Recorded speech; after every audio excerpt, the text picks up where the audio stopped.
And what am I doing? What am I doing? What am I doing? What am I doing? What am I doing? Well, I did a little bit of adjustment. So jacked the car up. I got it on all 4 jack stands, and I've been able to support the transmission. I think what I'm going to do is I was originally looking at cutting a little hole in the floor to allow for the transmission. I want to be able to see under there if I need to cut the whole transmission tunnel out. If I do have to cut the whole transmission tunnel out, that would mean that, you know, we're talking like a 12-inch wide cut across the arc and then going back about anywhere between 16 and 24 inches. So that red jack stand is holding the transmission up. You know, one key thing to think about is the pinion angle. So you can see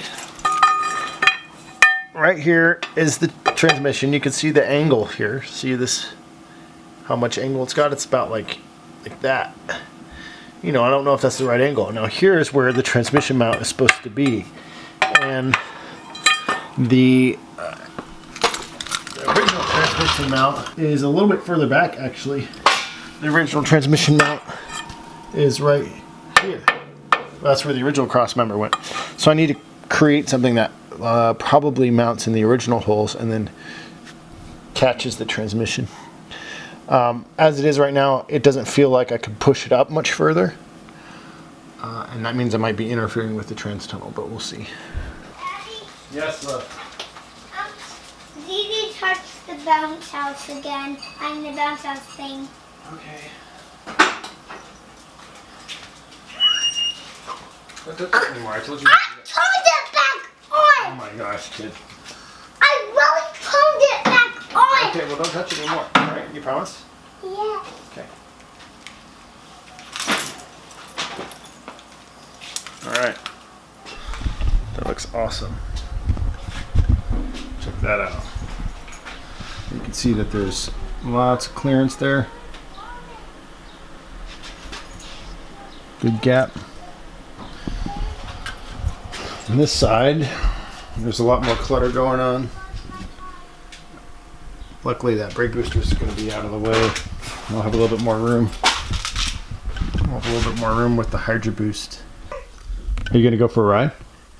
Daddy, I'm trying to roll my window down, but I cannot. It's kind of hard to roll down, isn't it? I can roll it.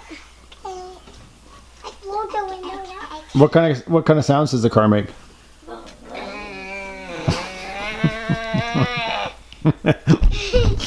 Sounds like there's something wrong with it. Maybe the starter's jammed.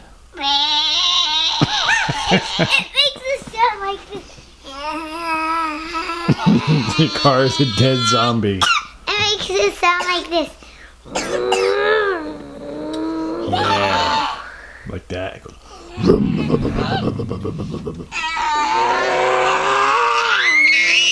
Yeah. And what I've discovered is this thing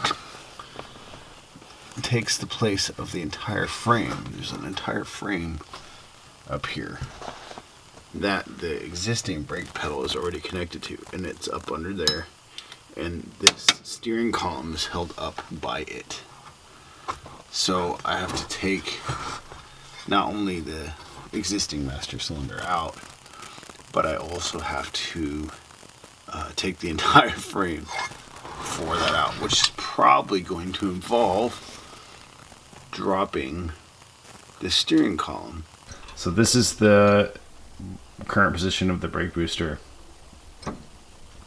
These 4 posts here, those 4 threaded rods, are the frame for the brake pedal, and I will be pulling those out and replacing them with a new one. I am assuming that this hole right here is where the clutch will go. What this means, though, is this is a little bit unexpected for me. I can't do anything with the Hydro Boost until I take that pedal assembly out and put a new one in. This is my attic. You guys have never seen my attic. There's a Volkswagen 16 valve cylinder head. There's an intake manifold for a 2.0 ABA Volkswagen engine. Here's the hood for the Impala and the passenger side fender well for the Impala. There's my engine stand. Anyway, what am I doing up here? I am looking for some metal in my scrap metal supply to help mount up my transmission cross member.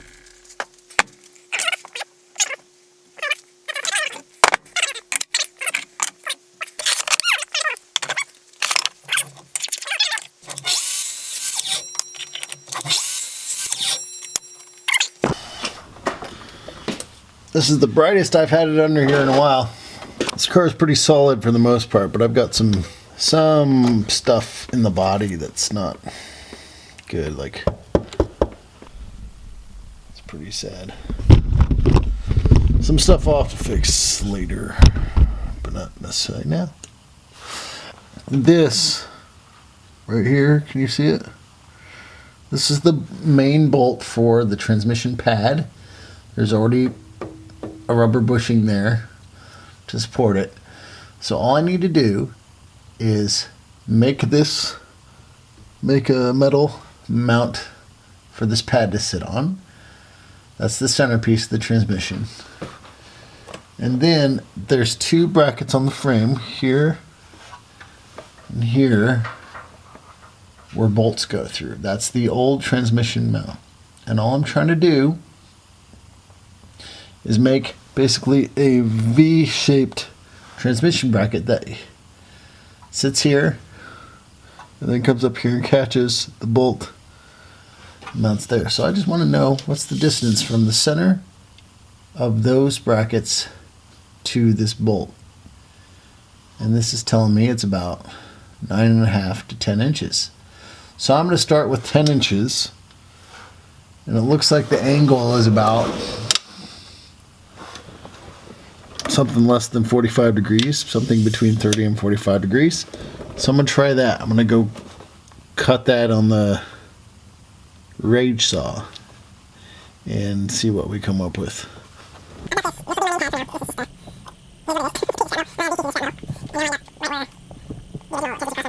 So we're going to put that on there, and I'm going to secure this piece to the bottom of the transmission. And I'm going to put this bolt through this thing just to hold it in place. I'm going to try to rig this guy up, and if that guy works anywhere, I'm going to mark it. I'm going to tack weld it. The mock transmission mount is just kind of hanging here in space. So that's how he's going to go. Something kind of like that. And then this is the, you see that? This is the tubular part where transmission would bolt ends, and this can actually slide a little in this direction, which is okay. I've got it kind of a snug fit. So I'm going to leave this here. I'm going to test the distance from here to here, and then once I get that settled, I'll cut a piece of metal that looks like that, and I'll tack here and tack here.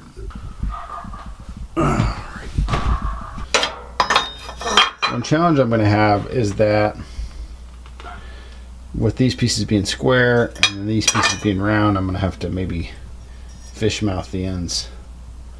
But that could be fun, you know? Alright, I got my handy dandy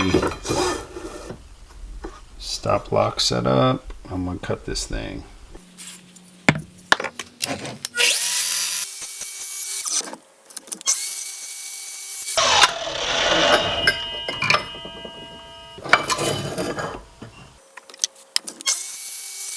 It's going to look something like that. So here's the deal with the transmission. You know, the shifter, ideal shifter position, the seat might be even a little bit far back right now. So the shifter should be somewhere about right here. And the T56 has two locations through which you can mount a shifter. The furthest back one, on the like sort of the very end of the tail shaft, is hitting about right here. So if I follow this line down, basically right at the front edge of the seat, about right here, there is a cross member that is structurally reinforcing the body.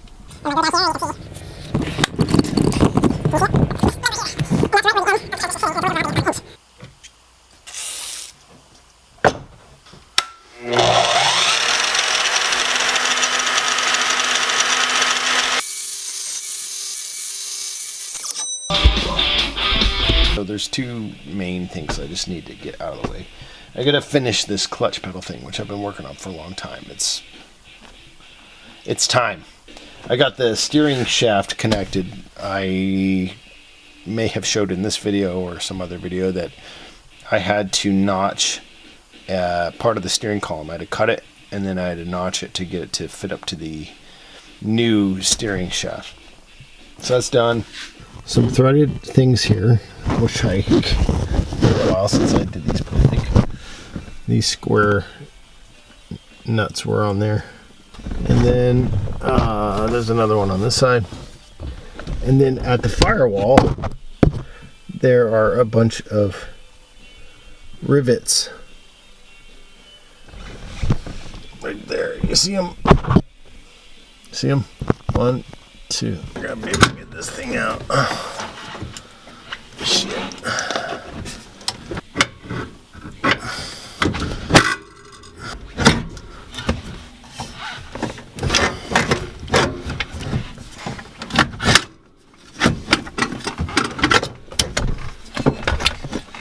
Alright, so there they are.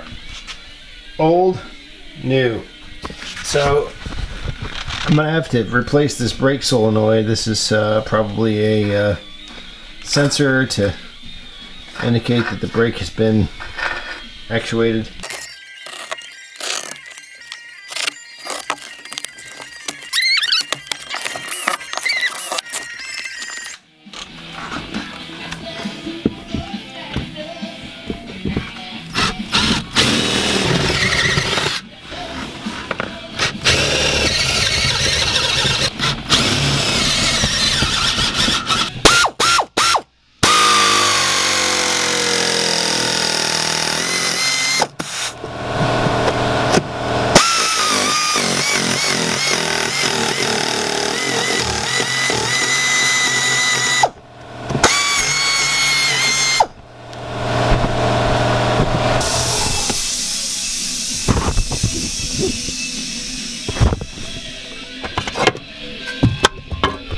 There it is. This is a brace part of the body, and I'm gonna have to cut into that. I'm gonna have to notch about halfway through that thing to make this guy fit. This is the part here. This is the brace for the body. This is basically right under the front edge of the front bench of the car.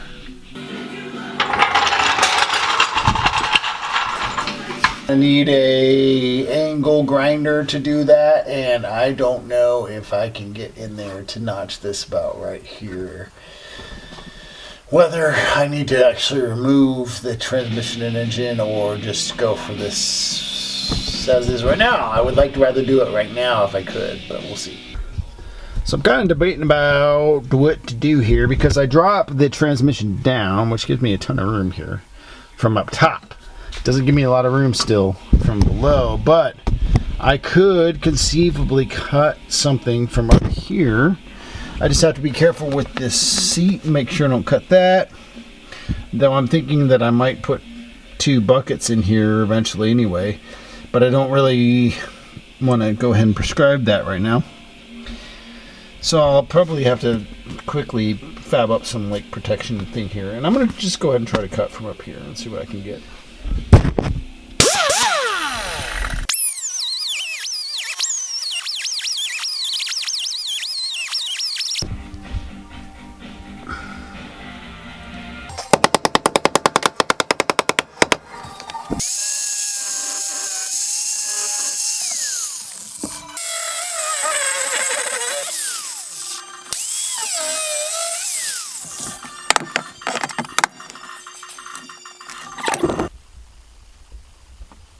There are 4 screws per side.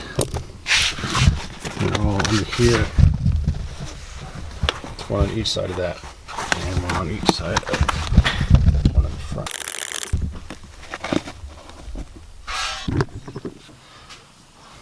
Okay, here we go.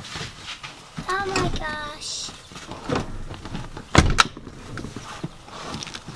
Oh, look at that.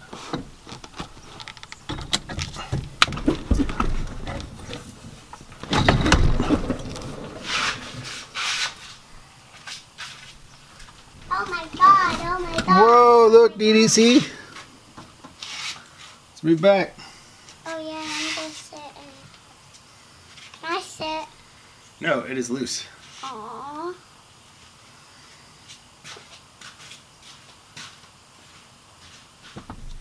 No fair.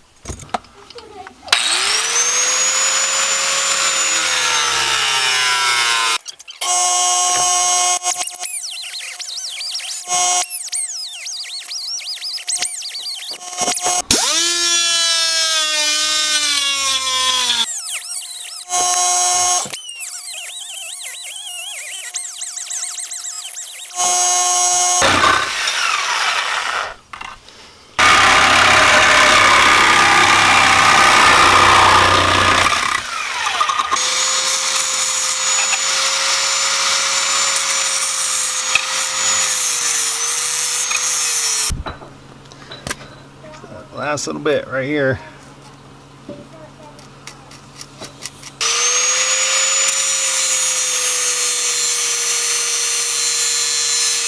Might have to do some more banging around here to massage this, but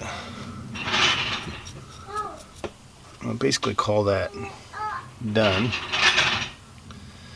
I think we're done on this part.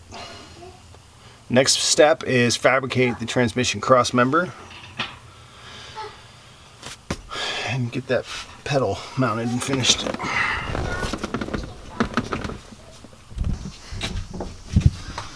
Alright, so the new pedal box is mounted. Well, no, it's not mounted.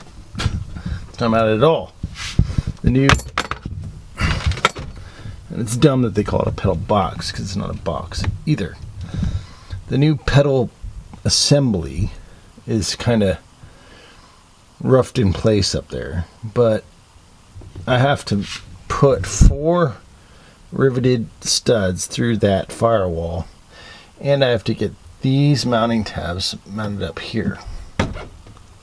And the magic is getting all those 6 points to line up at the same time, which is a bitch right now. So I think what I'm going to have to do is cut this video here, and the next video will be making this happen and finishing my trans cross member. You can see how far we've gotten here. That'll be next time. Thanks for watching another episode of Solve Fix Build. If you liked the videos, hit the like button and subscribe down below. Thanks again.